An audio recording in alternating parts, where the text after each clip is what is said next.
Hello વિદ્યાર્થી મિત્રો, હું છું Ashok sir. Science classes YouTube family અને ફેસબુક ફેમિલીમાં તમારું મોસ્ટ વેલકમ કરું છું વિદ્યાર્થી મિત્રો. તો માય ડિયર સ્ટુડન્ટ્સ, તમે બધા મજામાં હશો. તો વિદ્યાર્થી મિત્રો, તમારે ઇંગ્લિશ મીડિયમમાં તમે સ્ટડી કરી રહ્યા છો, તો તમારા માટે વિદ્યાર્થી મિત્રો સેકન્ડ લેંગ્વેજ ગુજરાતી સબ્જેક્ટ આવે છે, બરાબર. એ ગુજરાતી સબ્જેક્ટ તમને બહુ ડિફિકલ્ટ લાગતો હોય છે વિદ્યાર્થી મિત્રો, કારણ કે તમે ભણી રહ્યા છો ઇંગ્લિશ મીડિયમમાં, બરાબર. તો આપણે વિદ્યાર્થી મિત્રો તમને જે ગુજરાતી સબ્જેક્ટ આવે છે એમાં પ્રશ્નના જવાબ અને જે બધું વિદ્યાર્થી મિત્રો પાછળ સ્વાધ્યાય આવતું હોય છે પાઠ પછી, એ તમને સોલ્યુશન, એ પ્રશ્ન જવાબ લખવામાં વિદ્યાર્થી મિત્રો બહુ તકલીફ પડતી હોય છે. તો માય ડિયર સ્ટુડન્ટ્સ, એ તમારા માટે સોલ્યુશન હું લઈને વિદ્યાર્થી મિત્રો દરેકે દરેક વિડીયો આપણે કવર કરશું આજના વિડીયોમાં, બરાબર. તો વિદ્યાર્થી મિત્રો, તમારે જે 8મો પાઠ આવે છે, બરાબર, જીવતી દીવાદાંડી, એ વિદ્યાર્થી મિત્રો પાઠ કમ્પ્લીટ થઈ ગયા પછી, પાઠ પૂરો થાય પછી પાછળ સ્વાધ્યાય આવે છે. એ સ્વાધ્યાય એટલે કે પ્રશ્નોત્તરી, એ વિદ્યાર્થી મિત્રો આપણે આ દરેક પ્રશ્નોમાંનું એનું જે ગુજરાતી અને એનું જે ભાષાંતર જવાબો છે એ આપણે આ વિડીયોમાં કવર કરશું વિદ્યાર્થી મિત્રો.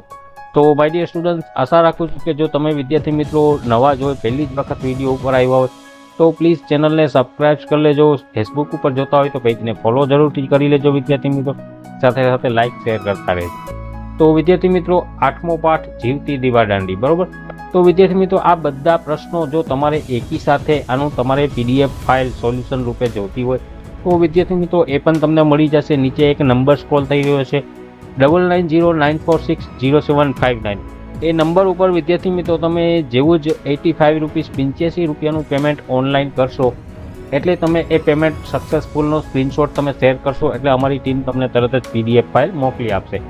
એ PDF ફાઇલમાં વિદ્યાર્થી મિત્રો તમારે જે આ સેમેસ્ટર 2ના 8થી માંડી અને 15 પાઠ, એ કમ્પ્લીટ એના સોલ્યુશન વિદ્યાર્થી મિત્રો પ્રશ્ન જવાબ સાથે તમને PDF ફોર્મેટમાં ફાઇલ એ મળી જશે અને તમારા ટાઈમે તમે વિદ્યાર્થી મિત્રો એ સેવ કરી અને લખી શકો. તો વિદ્યાર્થી મિત્રો, વધારે સમયના અંતે આપણે વિડીયોને સ્ટાર્ટ કરશું. Let's start topic without wasting time. 8મો પાઠ જીવતી દીવાદાંડી, બરોબર. પહેલો પ્રશ્ન વાતચીત. તો તમે ક્યારેય કોઈ સમુદ્ર તળાવ કે નદીમાં નૌકા વિહાર કર્યો છે કે ક્યાં? તો જવાબ બનશે વિદ્યાર્થી મિત્રો, હા, મેં સમુદ્ર અને તળાવમાં નૌકા વિહાર કર્યો છે. શાળામાંથી પ્રવાસમાં ગયો ત્યારે દ્વારકાથી બેટ દ્વારકા સુધી સમુદ્રમાં તેમજ સાપુતારા તળાવમાં નૌકા વિહાર કર્યો છે, બરોબર. આ રીતે બનશે વિદ્યાર્થી મિત્રો. બીજો પ્રશ્ન જોઈએ તો દરિયાઈ સફર માટે કઈ કઈ વસ્તુઓ સાથે રાખવી જરૂરી હોય છે? તો દરિયાઈ સફર માટે સૂકો નાસ્તો, પીવાનું પાણી, રસોઈ બનાવવાની સામગ્રી, ઓઠવા પાથરવા માટેની સામગ્રી, 2 જોડી કપડાં, જરૂરી દવા વગેરે સાથે રાખવા જરૂરી હોય છે, બરોબર. 3rd નંબરનો પ્રશ્ન જોઈએ, તમે કયા કયા પ્રકારની હોડીઓ વિશે જાણો છો? તો હું હલેસાથી ચાલતી હોડી, મશીનથી ચાલતી હોડી અને સઢવાળી હોડી વિશે જાણું છું. એવી જ રીતે 4થો પ્રશ્ન જોઈએ તો તમને સમુદ્રમાં ઉછળતા મોજા જોવા ગમે છે કે કેમ? તો હા, મને સમુદ્રમાં ઉછળતા મોજા જોવા ગમે છે, કારણ કે એ મોજા બહુ ઊંચા નીચા થતા હોય છે, પણ ઊંચી નીચી થતી જોવી ગમે છે. ઉછળતા મોજા જ્યારે કિનારાના ખડકો સાથે અથડાય છે ત્યારે સર્જાતું અનુકૂળ દ્રશ્ય જોવું મને ખૂબ જ ગમે છે. આ રીતે ગાઈસ તમે લખી શકો, બરોબર. 5મો પ્રશ્ન જોઈએ તો સમુદ્રમાં આવી ચૂકેલા 1-2 તોફાનોના નામ જણાવો. તો સમુદ્રમાં આવી ચૂકેલા તોફાનોના નામ આ પ્રમાણે છે: બિપરજોય, મેન્ટ્રોસ, સિત્રાંગ અને અસ્કી, બરોબર. 6થો પ્રશ્ન જોઈએ તો તમે ક્યારેય કોઈ સાહસ કર્યું છે કે ક્યું? તો હા, મેં એકવાર મારા ભાઈબંધને ડૂબતો બચાવવાનું સાહસ કર્યું છે.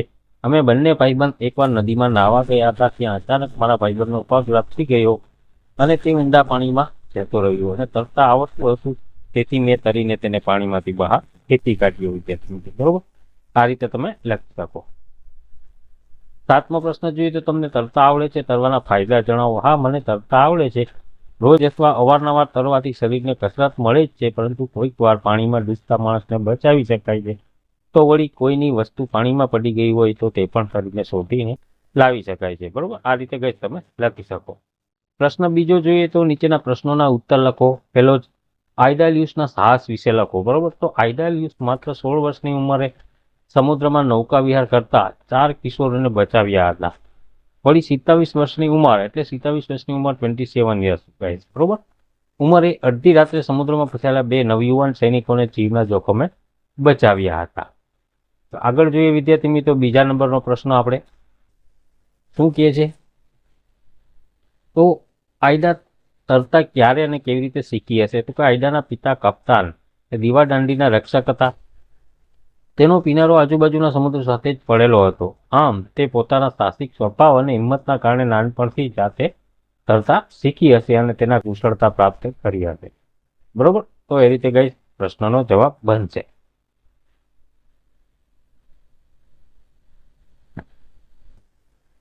શું કહે છે ત્રીજો, આયડાના ચીરે કુટુંબની જવાબદારી કેમ આવી પડી? તો કે આયડાના પિતા કપ્તાન અને દીવાદાંડીના રક્ષક હતા.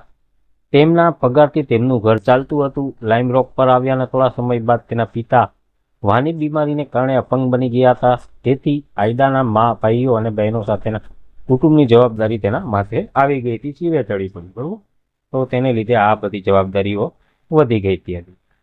4th નંબરનો જોઈએ ગાઈસ, શ્રીમંત છોકરાઓએ આયડાના આર્થિક મદદ કેમ ન કરી? તો શ્રીમંત લોકોને ગરીબોની હાલાકીની ખબર હોતી નથી. દુઃખીના દુઃખની વાતો દુઃખી જ સમજી શકે. વિદ્યાર્થી મિત્રો, શ્રીમંત છોકરાઓ પણ પોતાની શ્રીમંતાઈની મગરૂબીમાં આયડાના પરિવારની ગરીબીનો વિચાર કરી શક્યા નહીં.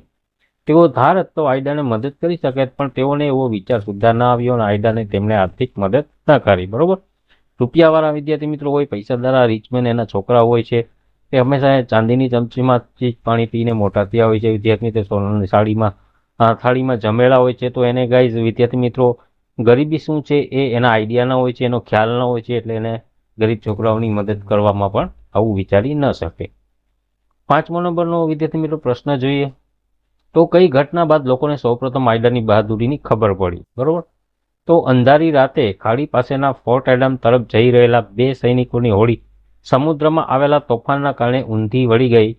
ફસાયેલા સૈનિકોની બૂમ સાંભળીને આયડાને તેમણે બચાવી લીધા. આ ઘટના પછી જ લોકોને સૌપ્રથમ આયડાની બહાદુરીની ખબર પડી. બરોબર, હંગામી નિમણૂક એટલે શું વિદ્યાર્થી મિત્રો? તો હંગામી એટલે થોડા વખત માટે જ કામ ચલાવ ધોરણે કોઈને કામ માટે કે નોકરી માટે રાખવું, તેને હંગામી ધોરણે કે હંગામી નિમણૂક કહી શકાય. બરોબર, તમે ઘણી વખત ગવર્મેન્ટ છે, ગવર્મેન્ટની જે વેકેન્સીઓ બહાર પડતી હોય છે, તો તેમાં પણ વિદ્યાર્થી મિત્રો જાહેરાતમાં લખેલું હોય છે કે હંગામી ધોરણે. બરોબર, તો મીન્સ એનો મિનિંગ એવું જ થાય છે કે પરમેનન્ટ એ લોકો રાખવા નથી માંગતા, કામ ચલાવ નોકરી માટે એ લોકો બહાર પાડતા હોય છે. બરોબર, તો હંગામી નિમણૂક એટલે એનો આ રીતે ગાઈસ મિનિંગ નીકળશે. આગળ 7મો જોઈએ, તો આયડા માટે ગૌરવની ક્ષણ કઈ હતી? તો 2 નવયુવાન સૈનિકોને તોફાની સમુદ્રમાંથી બચાવી લીધા પછી ખુદ અમેરિકાના રાષ્ટ્રપતિ યુલ્સીસ સિમ્પસન ગ્રાન્ટે છેક લાઇટ હાઉસમાં જઈને તેની મુલાકાત લીધી. એક ક્ષણ પણ આયડા માટે ગૌરવની વાત હતી વિદ્યાર્થી મિત્રો. બરોબર, આગળ 8મો જોઈએ, તો આયડા લાઇટ હાઉસમાંથી કઈ પરિસ્થિતિઓનો સામનો કરી હતી? તો એનો જવાબ ઉત્તર આ રીતે વિદ્યાર્થી મિત્રો બનશે.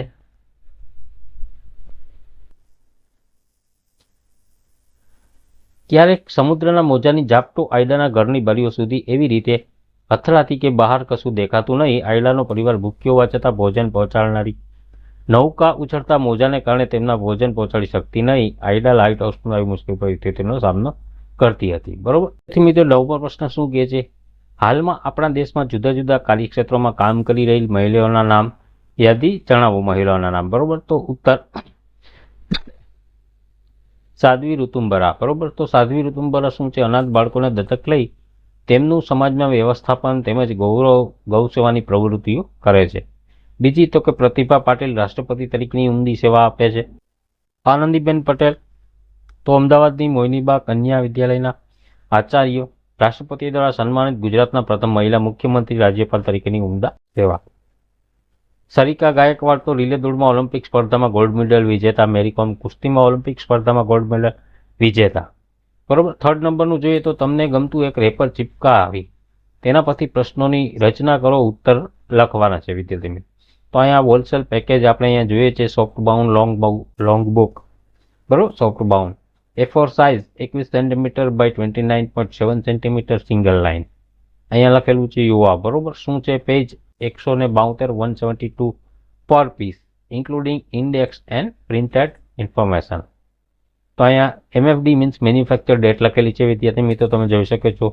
2 મહિનો અને 2024નું વર્ષ છે. બરોબર, અહીંયા પ્રોડક્ટ કોડ લખેલો છે 23012. બરોબર, અહીંયા ક્વોન્ટિટી 6 નંગ લોસ લખેલું છે. અહીંયા MRP રૂપીસ તો 450 રૂપીસ છે, એટલે ₹450 ટેક્સનો સમાવેશ થઈ ગયો છે પર પેકેટ. બરોબર, એવી જ રીતે અહીંયા USP 75 rupees include all taxes પર પ્રાઇસ, બરોબર, યુએસપી.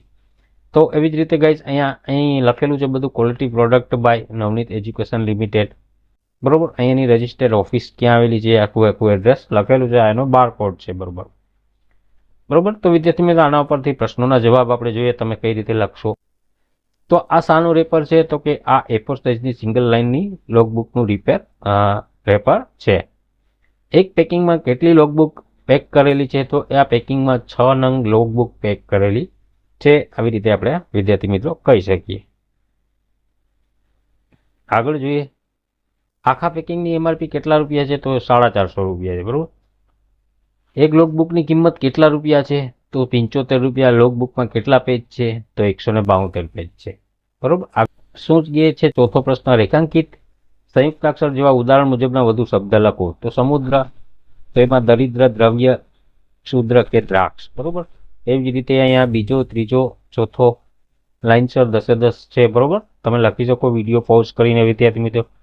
જો દરેક પ્રશ્ન આપણે વાંચીને સમજશું તો વિડીયોની સાઇઝ એકદમ મોટી અને લાંબી થઈ જશે, તમને વિડીયો બોરિંગ લાગશે વિદ્યાર્થી મિત્રો.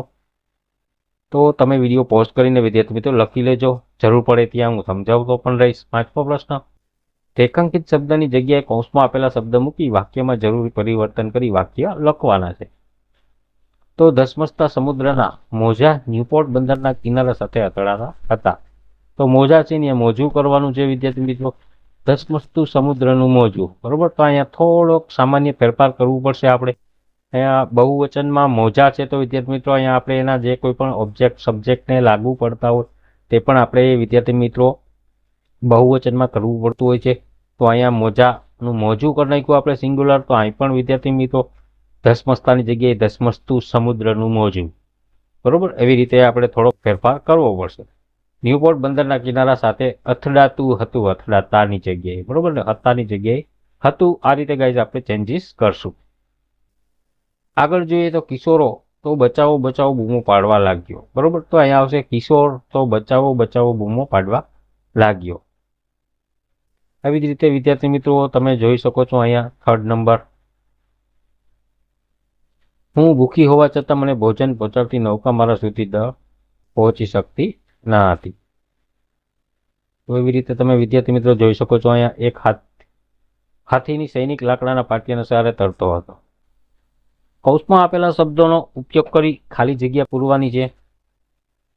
તો ગાલાપાગોસ ટાપુઓ પર એક એટલે કે કદરૂપા, બરોબર. સોરી ગાઈસ, અહીંયા આવશે અનેક જાત. આમાંથી આપણે તમે વિચારીને લખી શકો વિદ્યાર્થી મિત્રો સાચો જવાબ. એવી જ રીતે બીજા નંબરની ખાલી જગ્યામાં અહીંયા રંગબેરંગી આવશે.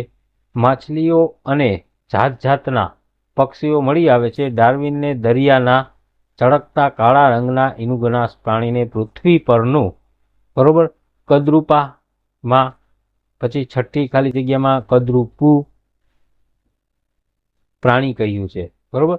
સાતમું ખાલી જગ્યામાં 30 ફ્લેમિંગોની એક ટુકડી 6-6ની હારમાં ગોઠવાઈને, બરોબર. એવી રીતે અહીંયા મધુર, નવમીમાં મધુર અવાજ કરતી હતી, તાલબદ્ધ રીતે નાચતી હતી, કરતી. આ રીતે ગાઈઝ અહીંયા 10-10 ખાલી જગ્યાના તમે વિડીયો પોઝ કરીને પણ જવાબ લખી શકો. સાતમું જોઈએ તો શબ્દનો ઉપયોગ કરી વાક્યને પ્રશ્ન વાક્યમાં ફેરવવાનું છે માએ, બરોબર. પહેલું, ઉનાળામાં ન્યૂપોર્ટ બંદરેથી સેંકડો નૌકાઓ પસાર થતી.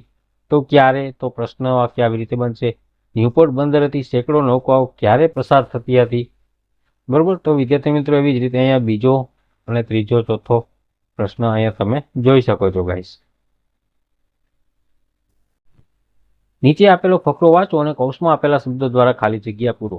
સફર શરૂ કરતા પહેલા અમે ખૂબ જ વ્યસ્ત રહ્યા. આવા સાહસમાં જોખમ છે તેની અમને ખબર જ ન હતી, બરોબર. અમારા કુટુંબના સભ્યોને અમારી ઘણી જ ચિંતા હતી. જો કે અમારું મનોબળ મક્કમ હતું. મારા સાથીએ મને કહ્યું સંકલ્પ અતૂટ છે, બરોબર. આ રીતે ખાલી જગ્યા અહીંયા 5-5 લખેલા પણ છે જવાબ ગાઈસ. શાળા પુસ્તકાલયમાંથી બાળ વિશ્વકોશ પુસ્તક લઈ હોકાયંત્રના સબમરીન વિશે માહિતી મેળવી અને વર્ગમાં વાંચો. અહીંયા નોંધ વિદ્યાર્થી મિત્રો તમે વાંચી લેજો. એવી જ રીતે 10મો પણ પ્રશ્ન એ જ ટાઈપનો છે. 11મો પણ ગાઈઝ એવી જ રીતે માછલીઘરની માહિતી લેવાની છે. 12મો પ્રશ્ન વિદ્યાર્થી મિત્રો તમને એકદમ લાગુ પડે છે. આપેલા ફકરાને તમારી પ્રથમ ભાષામાં અનુવાદ કરો. એક 18 મીટર લાંબી વેલ માછલી દરિયાના તોફાનમાં અમને જોવા મળી, જે આ તોફાનનું સુંદર સંભાળણું બની ગઈ. એ પણ અમારી જેમ જીવ વસાહતનો ખેલ ખેલી રહી હતી. દરિયાઈ સફર જોવા મળેલી મોટામાં મોટી વેલ માછલી હતી. તો એનું ટ્રાન્સલેશન તમે આ રીતે અહીંયા કરી શકશો, બરોબર. વી હેપન્ડ ટુ સી એન 18 એટલે કે 18 meters long whale in the sea storm, and it became a beautiful memory of that storm. Like us, it was also fighting for survival. This was the largest whale that we had seen in our village. બરોબર. તો વિદ્યાર્થી મિત્રો, આશા રાખું છું કે તમે વ્યવસ્થિત આ વિડીયો આપણે કમ્પ્લીટ કવર કર્યું છે, સોલ્યુશન કર્યું છે. વિદ્યાર્થી મિત્રો, હજી પણ તમને કહી દઉં કે જો તમારે બધા જ પાઠની એકી સાથે તમારે સોલ્યુશન PDF ફાઇલ જોતી તો નીચે નંબર સ્ક્રોલ થયો છે, નંબર ઉપર 85 રૂપીસનું પેમેન્ટ કરીને સ્ક્રીનશોટ શેર કરવાનો છે. વિદ્યાર્થી મિત્રો, તરત જ અમારી ટીમ છે એ તમને સેમેસ્ટર 2ના જે પાઠ 8થી માંડીને જે 15 પાઠ આવે છે એનું કમ્પ્લીટ પાઠ્યપુસ્તકને લગતું સ્વાધ્યાયનું સોલ્યુશન છે એ PDF ફાઇલ તમને મળી જશે. વિદ્યાર્થી મિત્રો, બરોબર. તો હાલ પૂરતું એટલું જ. મળશું નવા ટોપિક સાથે. જય હિન્દ, જય ભારત.